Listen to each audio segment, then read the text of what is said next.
Welcome to our YouTube channel commerce with Kanojia ma'am. Students, आज का जो हमारा टॉपिक है वो है chapter number 3 cost accounting book का मटेरियल कॉस्ट अकाउंटिंग। तो चलिए स्टूडेंट्स, आज हम पढ़ते हैं chapter number 3 material cost accounting. First of all देखते हैं हम meaning of material cost accounting. देखिए, meaning of material cost accounting: material cost control a proper organisation for the efficient purchase and storing of the material. कि material cost control में क्या होता है, efficient purchase करो, कितने हमें मटेरियल चाहिए और उसकी स्टोरिंग कैसे करनी है, ठीक है, ये आ जाता है मटेरियल कॉस्ट कंट्रोल में। And for making them issued to the departments और the cost centres in the appropriate quantity. और फिर उसके बाद जब हमने स्टोरिंग वगैरह कर ली, उसके बाद उसको इशू कैसे करना है, जैसे स्टोर में से वेरियस डिपार्टमेंट में हमें कैसे भेजना है सामान, कितना कितना सामान भेजना है, कितनी क्वांटिटी में भेजना है, प्रॉपर एप्रोप्रिएट क्वांटिटी चाहिए उसको। हमें ये समझना है कितनी क्वांटिटी में हमें आगे डिपार्टमेंट में उसको भेजना है। एट द प्रॉपर टाइम पे भेजना है। And valued at proper price, और जो सामान आप अपने स्टोर में से आगे फर्दर डिपार्टमेंट में भेज रहे हो वो सामान एक प्रॉपर प्राइस पर वैल्यूड है या नहीं है, ठीक है, ये सब। The material cost control aims at keeping the material cost with in reasonable limits. जो मटेरियल कॉस्ट कंट्रोल है उसका एम क्या है कि मटेरियल कॉस्ट को रखना विद इन रिजनेबल लिमिट्स, एक रिजनेबल लिमिट में, बजट में और स्टैंडर्ड में, ठीक है। Aims at keeping the material cost with in reasonable, material cost को हमने लिमिट में रखना है, बजट में रखना है और स्टैंडर्ड्स के अकॉर्डिंग रखना है, ठीक है। ये उसका मेन मीनिंग हो गया कॉस्ट कंट्रोल का, मटेरियल कॉस्ट कंट्रोल का। The study of this subject divided into 3 parts. First one is purchase of material and storing, यानी मटेरियल को की परचेज, कितना मटेरियल लेके आना है, उसको कैसे स्टोर करना है, किस तरीके से स्टोर करना है। दूसरा मटेरियल इन्वेंट्री कंट्रोल, मटेरियल की जो इन्वेंट्री कंट्रोल कैसे करना है कि हमें कितना स्पेसिफिक मटेरियल अपने स्टोर में रखना है, ना तो वो बहुत ज़्यादा होना चाहिए क्वांटिटी में, ना वो बहुत कम होना चाहिए, एक ऑप्टिमम क्वांटिटी में हमें मटेरियल रखना है, ठीक है। और सी है प्राइसिंग ऑफ मटेरियल, और उस मटेरियल जो हमारा मटेरियल रखा हुआ है उनकी प्राइसिंग कैसे करनी है, कौन कौन से मेथड्स को अपना के हम उनकी प्राइसिंग करेंगे, ठीक है। तो फर्स्ट ऑफ ऑल आता है purchase of material. The quantity of finished product depend on the the quality of the finished product depend on the quality of the raw material used there। कि आपकी finish product की quality कैसी होगी वो depend करता है कि आपने कैसा रॉ मटेरियल यूज़ किया है। It is essential for department use better quality of raw material for the manufacturing and also at the right price. कि एक एसेंशियल एलिमेंट है कि डिपार्टमेंट को ये पता होना चाहिए कि हम एक अच्छा रॉ मटेरियल यूज़ करें मैन्युफैक्चरिंग के लिए, एंड एक राइट प्राइस पर उसको यूज़ करें, राइट प्राइस पर ले खरीदें, to avoid the cost of production from being adversely affected. ताकि जो भी कॉस्ट ऑफ प्रोडक्शन है हमारा इंक्रीज ना हो, मतलब कि नेगेटिव वे में, एडवर्सली वे में अफेक्ट ना हो, ठीक है। But on the other hand if the manufacturer use bad quality of raw material the result this I क्या कौन कौन से रिजल्ट होंगे, हाई वेस्टेज ऑफ 4M, जो आपके man material, machinery and money, इन सब का क्या होगा, आपका वेस्टेज होगा, ठीक है। कैसे, अगर आप सपोज कीजिए एक मैन्युफैक्चरर बैड क्वालिटी का रॉ मटेरियल यूज़ करता है तो उसका जो नॉर्मल सी बात है फाइनल प्रोडक्ट, यानी कि जो उसकी फिनिश्ड प्रोडक्ट होगा वो भी बकवास निकलेगा, यानी बेकार क्वालिटी का निकलेगा, जिससे क्या होगा, हायर वेस्टेज होगी आपके 4Ms की। 4M कौन कौन, यानी आपने उसके ऊपर मैन लगाया, यानी लेबर फोर्स लगाया उसको फिनिश्ड गुड्स से, रॉ मटेरियल से फिनिश्ड गुड्स में चेंज करने के लिए, वो वेस्ट जाएगा, मटेरियल आपका वेस्ट जाएगा, मशीनरी आपकी वेस्ट जाएगी जो उस पर काम किया है, और जो आपकी मनी लगी है उसमें वो वेस्ट जाएगी, ठीक है। तो इसलिए आपको पहले से ही ये चीज़ डिसाइड करके चलनी है कि हमने एक अच्छा क्वालिटी का माल, रॉ मटेरियल लेके आना है जिससे अच्छे क्वालिटी का फिनिश प्रोडक्ट हमारा बने, मैन्युफैक्चर हो, ठीक है। अब इसमें आता है purchase cycle. The purchase cycle constitute the following. First, initiating the purchase. The following person initiating the purchase. कौन से person initiate करते हैं, start करते हैं purchase को? First one is storekeeper to maintain the stock of store. First of all जो है storekeeper होता है जो stock को मेंटेन करके रखता है.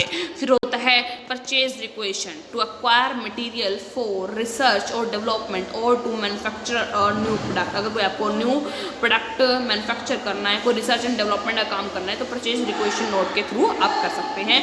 फिर आएगा department head to acquire such material such which do not form part of the store list. जो स्टोर लिस्ट का पार्ट नहीं होते, such material as are not usually kept in the store room.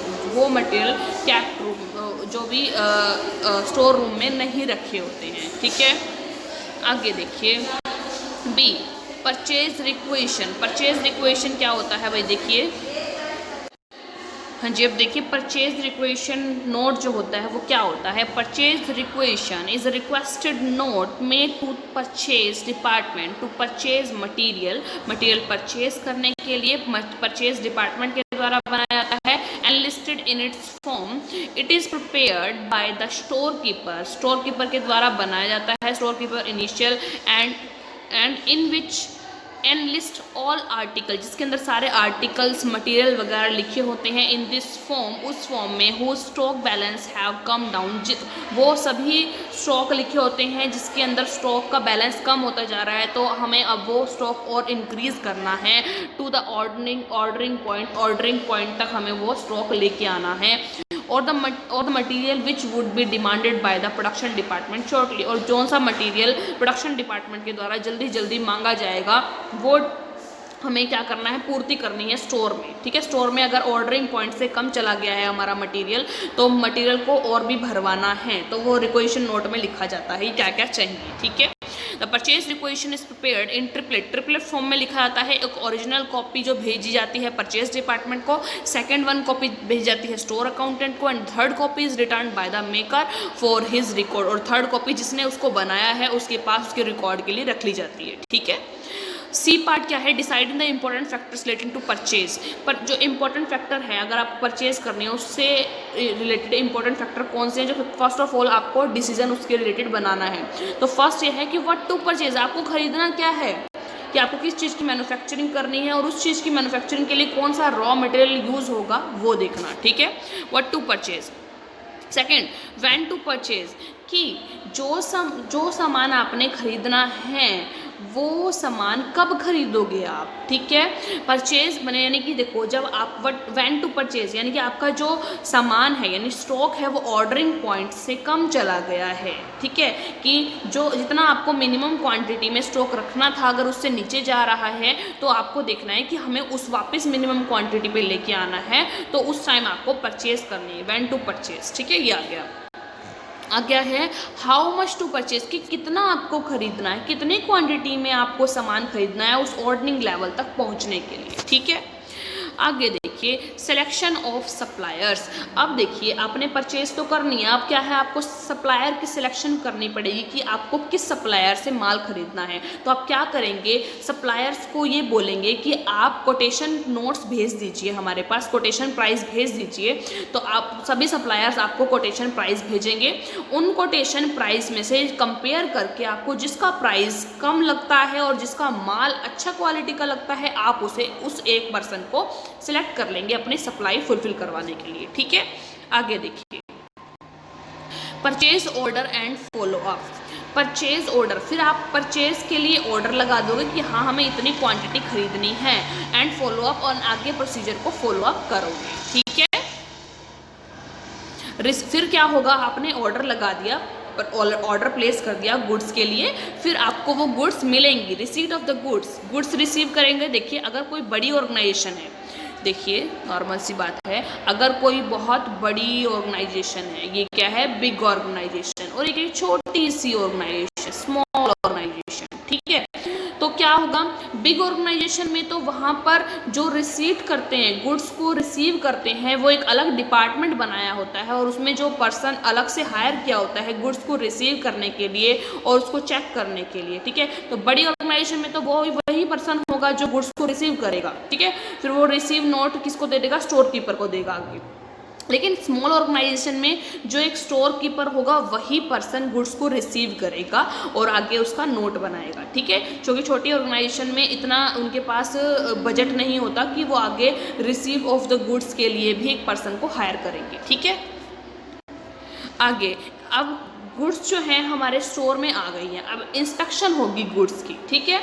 Goods की inspection कौन करेगा, QA, quality अश्योरर। वो क्या करेगा, गुड्स को देखेगा, एक लॉट में से गुड्स निकाल के चेक करेगा कि ये गुड्स हमारे रॉ मटेरियल की अच्छी क्वालिटी की है या नहीं है। जो भी रॉ मटेरियल हमने मंगाया है, स्टॉक मंगाया है, वो अच्छी क्वालिटी का है या नहीं है। अगर क्यूए उसको पास कर देता है कि हाँ ये अच्छी क्वालिटी का रॉ मटेरियल है तो वो हमारे स्टोर में आ जाता है, अदरवाइज वो वापस कर दिया जाता है, ठीक है। पासिंग इनवॉइस फॉर पेमेंट, फिर जैसे कि क्यूए ने पास कर दिया कि हाँ भाई ये जो माल है वो वही क्वालिटी का है जो हमें चाहिए था।